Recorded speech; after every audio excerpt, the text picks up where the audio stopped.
नमो बेलमठ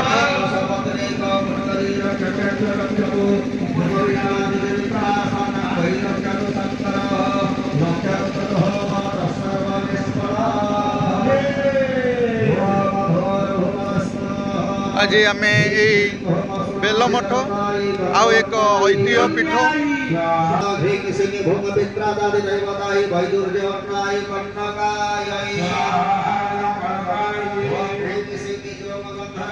देखिपे ठीक सही परी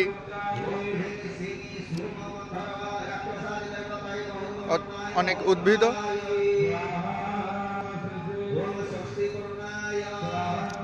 यही तो जंगल प्रकृतिर कि सुंदर वार्ता ये प्राणी जगत को जीवनदान दे आसुथिबा यही वृक्षराजी गुड़ी को आपण माने देखुति पारुथिबे। आज आस आम बेलमठ ये पीठटी विषय आम जानिबा। आज यज्ञ मध्य करा जाउछि।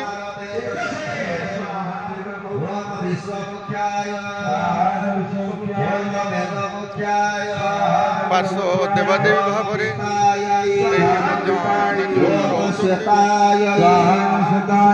ओम अरुणाय ओम कृष्णाय ओम धूम्राय ओम तीव्राय ओम स्फुलिंगिनाय ओम रुचिराय ओम ज्वालिनाय ओम राम वैश्वानराय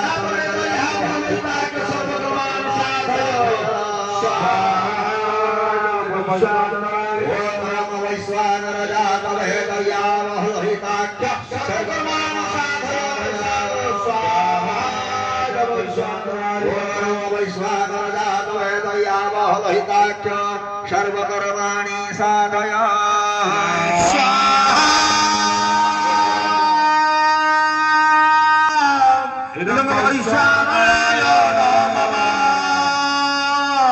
ध्यान पुष्पम गृहीत्वा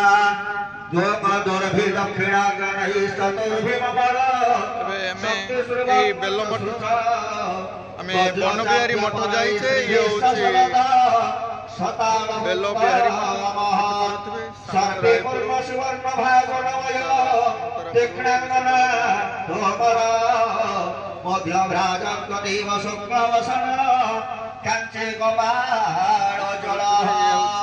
सही बेलमठ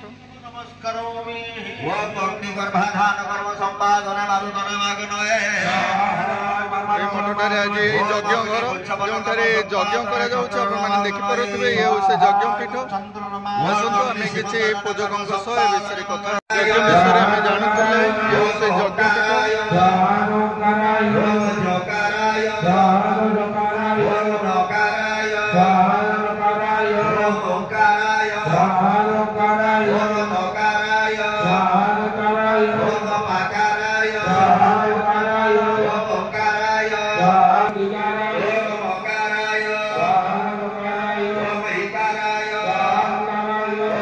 बर्तमान पीठ विषय बाबा विषय आस पूजक महंत सार अनुसार आम किसी बर्तमान जानवा आसत बेलमठे आज यज्ञ आम जाचे यज्ञ करने द्वारा कौन सब लाभ हुए किंतु ये यज्ञ द्वारा बाबा आम टे जानिया बर्तमान आज बेलमठ विषय यही जगार किपरि बेलमठ टे गढ़ी उठिला से विषय टे किसी जी शुणुची पुरातन ये गाँ लोकों ठारू जड़े कई निसंतानी लोके यही विषय परिवार सी आकुर निजस्व जमी 20 गुंठु दान करदे मठ ना एवं से उद्देश्य से गुरु ना भल पाई से दिन ठू सहज बेलबण ना बेल बिहारी ना स्थापन है ठाकुर बेलबण मठ ये जगह आगुरी बहुत बेल गछ सब आज्ञा बेल एबे भी अच्छी बहुत बेल गछ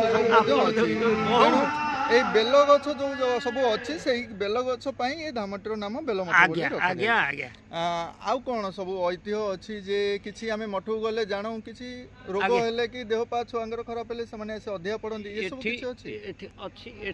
ଆଜ୍ଞା ଠାକୁରଙ୍କୁ ଗଞ୍ଜେଇ ଯାଚିଲେ ଏବଂ ଭୋଗ ଯାଚିଲେ କିଛି ଉପକୃତ ହୁଅନ୍ତି ଲୋକ ଆଣିକିରି ମୋତେ ବି ମୋ ଉପସ୍ଥିତିରେ ମୁଁ ରହିଲା ଦିନ ଗଞ୍ଜେଇ ଦିଅନ୍ତି ବାବା ଟିକେ ଜାଳି ଦେଲେ ଆମର ବିଶ୍ୱାସ ମାନସିକ।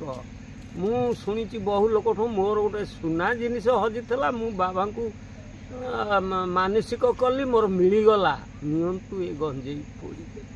ଆଚ୍ଛା ଗଞ୍ଜେଇଟିଏ ଯୋଉ ମାନେ ତାଙ୍କର ଯୋଉ ହୋମ ହଉଛି ସେଇ ହୋମରେ ନାଇଁ ସ୍ୱତନ୍ତ୍ର ଆମେ ଏବେ ଆମର ସରା ଥୁଆ ହେଇଛି ନଡ଼ିଆ କତାରେ ଆମେ ନିର୍ଦ୍ଦିଷ୍ଟ ଏ ଯଜ୍ଞ ପାଇଁ ବାରମାସୀ ଆପଣ ଆସିଛନ୍ତି ସେଠି ଗଞ୍ଜେଇ ଜଳା ଅଛି ତାଙ୍କ ପାଖରେ। ଯାଉ ଆମେ ଜାଣିବାକୁ ଚାହୁଁଛୁ ଯେ ଯେଉଁ ଐତିହ୍ୟ ସବୁ ଥିଲା ମୁନି ଋଷି ମାନଙ୍କ ସମୟରେ ସେଇ ମୁନି ଋଷି ମାନଙ୍କ ଦ୍ୱାରା ଏ ମଠ ଗୁଡ଼ିକ ଆଦୃତ ଲାଭ କରିଛି। ଯୋଉ ଧାମରୁ ସେମାନେ ସବୁ ମୁନି ଋଷି ଆସି ଯୋଉଠାରେ ତାଙ୍କୁ ଭଲ ଲାଗେ ପରିବେଶ ସେଇ ଜାଗାରେ ସେମାନେ ତପ କରିଥାନ୍ତି। ତେଣୁ ତାଙ୍କୁ ମନେ ରଖିବା ପାଇଁ ଆଜି ଆମେମାନେ ଏ ମଠକୁ ଉଜ୍ଜୀବିତ ରଖିଛେ। ମଠକୁ ଆପଣଙ୍କ ପରେ ସେମିତି ଯୋଉ ମହନ୍ତ ମାନେ ଆସୁଛନ୍ତି ଜଣଙ୍କ ପରେ ଜଣେ ଆସିବେ ଯିବେ କେହି ତ ରହିବେନି ଏ ଧରାଧାମରେ କିନ୍ତୁ ଇଏ ଯଜ୍ଞ ଦ୍ୱାରା କ'ଣ ଲାଭ ହୁଏ ସମାଜରେ ଟିକେ କହିବେ?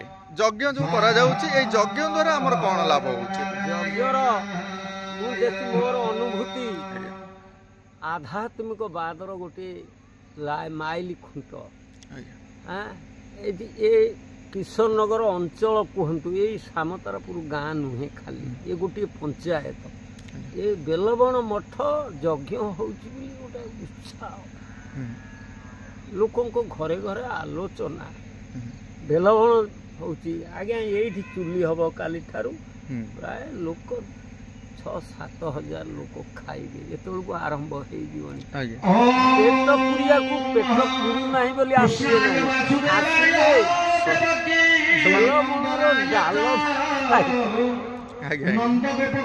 ଲୋକ ଅଛନ୍ତି ଅନୁଭୂତି ଭାତ ଅଳ୍ପ ଟିକେ ଖାଇବେ କିନ୍ତୁ ମୋତେ ଡାଲମା ଟିକେ ଦିଅ। ଯାହା ହଉ ଏ ବେଲ ମଠରେ ଆମେ ଯେଉଁ ଡାଲମା କଥା ଜାଣିଲେ ସେ ତ ଭଲ ଆମେ କିନ୍ତୁ ଜାଣିଛେ ପ୍ରସାଦ ଯେ ମଠରେ ଏଇ ଡାଲମା ଯୋଉ କରାଯାଉଛି ହୁଏତ ଭଗବାନ ବା ମହାପୁରୁଷଙ୍କର କିଛି ଆଶୀର୍ବାଦ ଅଛି। ଆପଣଙ୍କୁ ଆଉ ଟିକେ କହୁଛି ଲୋକ ସେଇ ଡାଲମା ଖାଇକରି ଗଲା ପରେ ଆଲୋଚନା ହବ ହଉଛି ସେଇ ଆପଣ ଆସିପାରନ୍ତି 12 ତାରିଖରେ ତା ସ୍ୱାଦ ତାର ମାଧୁର୍ଯ୍ୟ ମୁଁ ଆପଣଙ୍କୁ କହିଲି ଯୋଉ ବଡ଼ ଓଷା ଏ ଯୋଉ ଓଷାର ଯୋଉ ପରିବେଶଟା ସେ ପିଠା ତା ବାସି ଦିନ ଆପଣ ଆଉ ପାରିବେ ନାହିଁ ସେ ସ୍ୱାଦ। ଯେଉଁ ସମୟରୁ ଏଇ ଜାଗାରେ ଆସି ପୂଜାରେ ଯୋଗ ଦେଇଛନ୍ତି ବା ମହନ୍ତ ହେଇଛନ୍ତି ଆପଣଙ୍କୁ କେମିତି ଲାଗୁଛି ଏ ଧାମଟି ବା ଏ ବେଲମଠ ଆର କିଛି ଐତିହ୍ୟ ତ ଆମେ ଜାଣିଲେ ପୂର୍ବରୁ ଏ ପ୍ରକାର ଏ ଧାମଟି ଗଢ଼ି ଉଠିଛି ବର୍ତ୍ତମାନ ଶ୍ରଦ୍ଧାଳୁ ଯୋଉ ଭକ୍ତମାନେ ଆସୁଛନ୍ତି ସେମାନେ କ'ଣ କିଛି ତ ଗୋଟେ ମାନସିକ ନେଇ ଆସୁଛନ୍ତି ସେଇ ମାନସିକ କଥା ଟିକେ ରଖନ୍ତୁ ଯେ ପ୍ରଭୁ ଆମର ଶିବ ବା ଭୋଳାନାଥ ଅଛନ୍ତି ଏଇଠି ମହାବୀର ଅଛନ୍ତି ଜଗନ୍ନାଥ ବି ଅଛନ୍ତି ତେଣୁ ଏ ମଠଠାରେ ଯେତେବେଳେ ଆମ ହିନ୍ଦୁ ଧର୍ମରେ ଏତେ ଦେବାଦେବୀ ଅଛନ୍ତି ତେଣୁ ସମସ୍ତେ ମଧ୍ୟ ଆସୁଥିବେ ଶ୍ରଦ୍ଧାରେ ଭକ୍ତମାନେ ଆସୁଥିବେ ପୂଜା ଅର୍ଚ୍ଚନା କରୁଥିବେ ତେଣୁ ସେ ବିଷୟ ଟିକେ କୁହନ୍ତୁ ପାଖାପାଖି ଅଞ୍ଚଳର ଲୋକମାନେ ଆସୁଛନ୍ତି ମାନସିକ ବହୁତ ରହିଛି ହଉଛି ଏଇଠି ଯାହାର ପିଲାପିଲି ନ ହେଉଛି ସେ ଗୋଟେ ମାନସିକ କରୁଛନ୍ତି ଭୋଜି ଭାତ ଆୟୋଜନ କରୁଛନ୍ତି କାହାର ଝିଅ ବାହା ହଉ ପୁଅ ବାହା ହଉ ହେଇପାରୁନାହିଁ ଆମର ଆଖି ଆଗରେ ଆମେ ଦେଖିଛୁ ତୁରନ୍ତ ହେଉଛି ଏଠି ମାନେ ମାନସିକ କରିକି ବ୍ରାହ୍ମଣ ଡାକିକି ସ୍ୱତନ୍ତ୍ର ଯାହାକୁ କୁହାଯାଏ ଗୋଟେ ପାରାୟଣ କରି ମାନସିକ ହେଲେ ହେଉଛି ବୋଲିକି ଆମର ଆଖି ଆଗରେ ଆଜ୍ଞା ଏଇ ଗାଁରେ ଏ ପ୍ରକାର କରିବାନି ଯେ ଆପଣଙ୍କର ପିଲାପିଲି ନହେଲେ ଆପଣମାନେ ଏଠାକୁ ଆସନ୍ତୁ ତାହା ନୁହେଁ ଆପଣମାନଙ୍କର ଯଦି ସନ୍ତାନ ନ ହେଉଛି ଆପଣମାନେ ହସ୍ପିଟାଲ ଯାଆନ୍ତୁ ଏହା ଠିକ୍।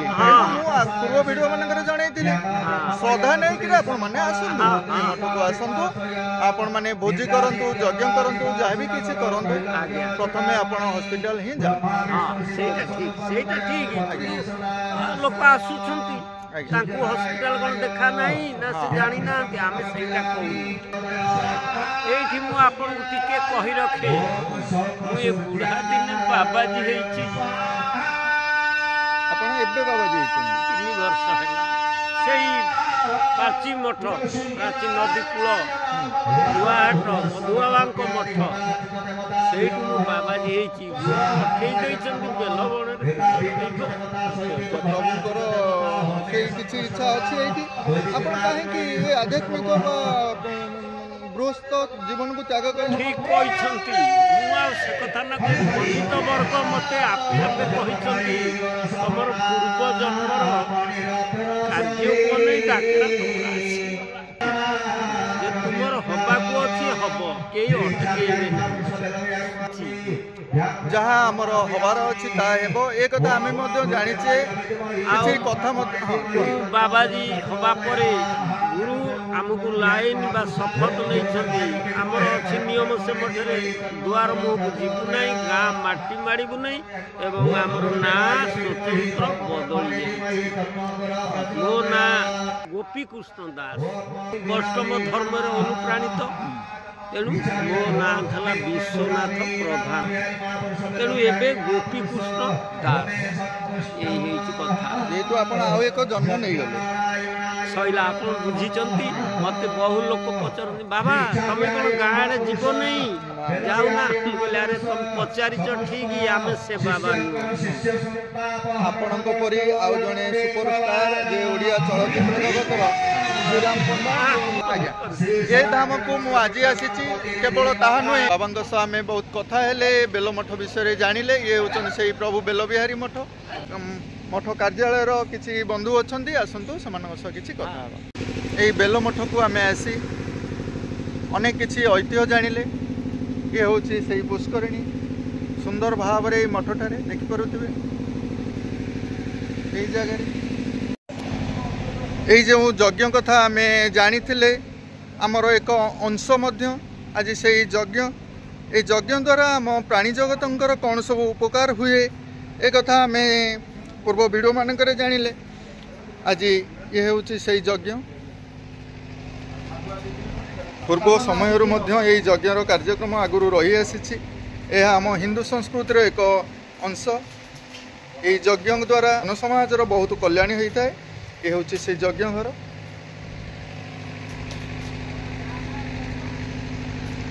ଆସନ୍ତୁ ମନସ୍କାମନା ପୂର୍ଣ୍ଣ ହେଲା ପରେ ଶ୍ରଦ୍ଧାଳୁ ମାନେ ଆସି ଏଠାରେ ଯଜ୍ଞ କରିଥାନ୍ତି।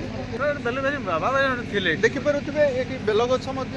ଏଇଠାରେ କପିଳ ମୁନିଙ୍କ ଶିଷ୍ୟମାନେ ଆସି ଏ ଧାମରେ ରହିକିରି ତପସ୍ୟା କରୁଥିଲେ। ସେଇ ଦିନ ସେଇ ଅତୀତ ସମୟରୁ ଆବାହନ କାଳରେ ଆଜ୍ଞା ଆମେ ଅଛୁ। ଆମେ ବି ଜାଣୁ ଆବାହନ କଳ ଆଜ୍ଞା। ତ ଆର ବର୍ଷ ଆଜ୍ଞା ରୂପ ଯେମିତି ପାଳନ ହେଇଥିଲା ଆଉ ଏ ବର୍ଷ 26ତମ ଇଏ ଆଉ ଏଠି ବେଲବିହାରୀ ମହାପ୍ରଭୁ ଆବାହନ କଳରେ ଅଛନ୍ତି ଆମେ ଜାଣିନୁ।